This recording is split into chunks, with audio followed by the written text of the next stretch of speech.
This 4-1-2-1-2 narrow setup is getting tossed around on Discord as the best tiki-taka tactics in the game. And if you know me, you know I love tiki-taka, so I just had to give this one a go. If you need coins to buy high-end players and make your dream team, you gotta check out lootbar.gg and their ridiculously low prices. Their prices are already 10% cheaper than any other platforms, and I've got you another 8% off by using my code OMI. Plus, after you purchase, you receive a free 5% extra coins, more than the amount you actually ordered. Many familiar faces in the content creators community are using loot bar services, so you know you're in safe hands. And with a super fast and safe delivery system, you can have your coins within 30 minutes. So make sure to check out lootbar.gg and their amazing prices, and don't forget to use the code OMI to get that extra 8% off. The link is in the description. G'day everyone, it's Omi Dexter and welcome back to another video on this channel. Before getting into the tactics, if you smash the like button, that would be the biggest support for me and the channel. I would really appreciate it. Anyway, after flexing my new first owner wildcard Heilman Son, let's get into the tactics. Anyway, the formation is of course the 4-1-2-1-2 narrow, not the 4-3-1-2. We will get to why we're choosing a CDM over a center mid for this setup. The build-up style is on a counter, which is something you wouldn't expect for a tiki-taka tactics. But if it works, so we'll keep it at that. And the defensive approach is on a balanced 54. Now, let's get into the player roles. So for the strikers, on original Discord tactics, both of these strikers are on advanced forward. One of them is on support focus and the other one on attack. But as you can see, one of my strikers doesn't have advanced forward plus on his roles, so I've gone and changed it to something that makes the most sense, which is poacher and support. The instruction for the cam is playmaker, and it's important to have the focus on roaming. You see, roaming allows the cam to have the freedom to move away from the center of the midfield if he's needed out wide, and trust me, on a narrow formation, sometimes you'll need him in that wider positions. And this goes hand in hand with one of the center mids. Again, we're gonna need one center mid on playmaker and roaming, so we've got the wide areas on one side of the pitch on lock. Don't worry, this is not gonna turn your center mid and cam like wingers. It's just that vendors that free space on wings sometimes, it's gonna give them that freedom to exploit that space, which is gonna end up giving you lots of goal scoring opportunities. The other center mid will be on box to box, locking him in that central role. This side, we don't want him to get wide at all. The CDM is key to make this formation click. It's the main reason it's a 4-1-2-1-2 narrow instead of the 4-3-1-2. Because here, we have the option to instruct him to play that center half role, which is game changing. In the game where we get the ball, the CDM positions himself deep in defense right between the two center backs, forming a momentary 3 at the back, which helps protect us in those counter-attacking scenarios. Now we have the fullbacks, and keep your ears sharp here. On one side, we have a roaming playmaker in the midfield that covers the wide areas, right?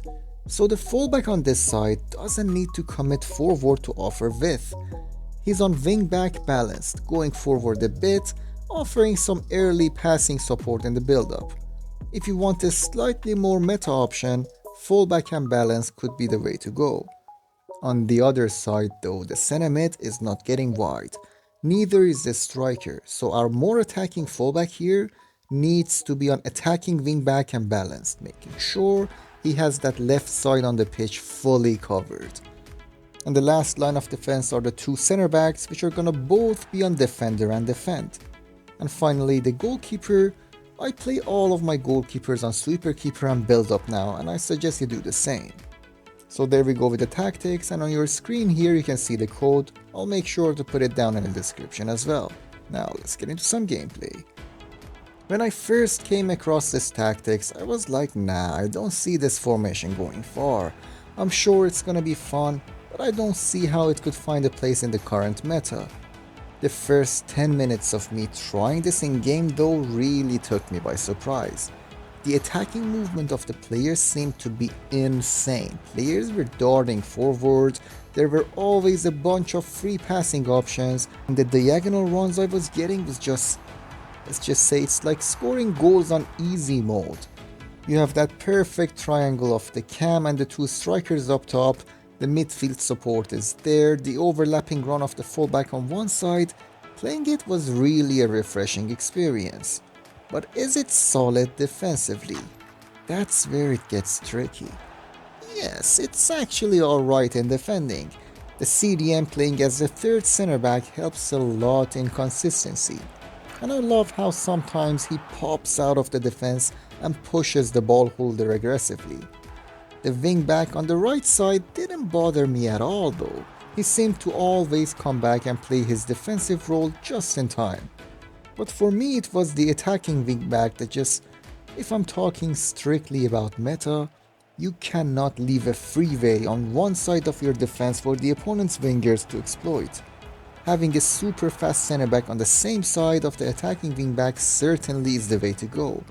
I learned it the hard way with playing Van Dijk there, so yeah, I definitely suggest you play someone faster.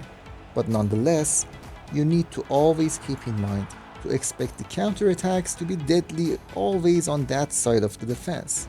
Other than that, top tactics for the 4-1-2-1 too narrow. You can keep watching the rest of the clips if you want to see how this formation played for me.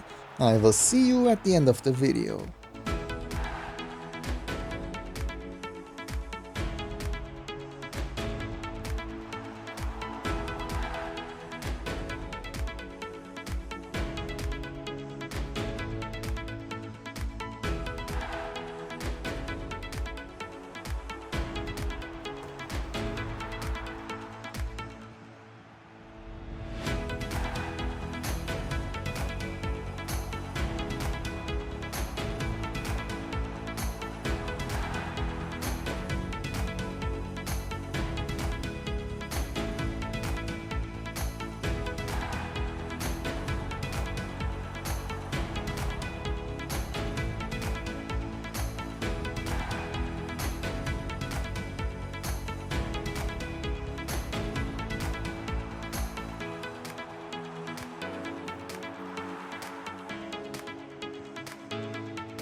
Anyway, that's it for today's episode, everyone. Thank you so much for watching. Please leave a like and subscribe. It will help out the channel massively.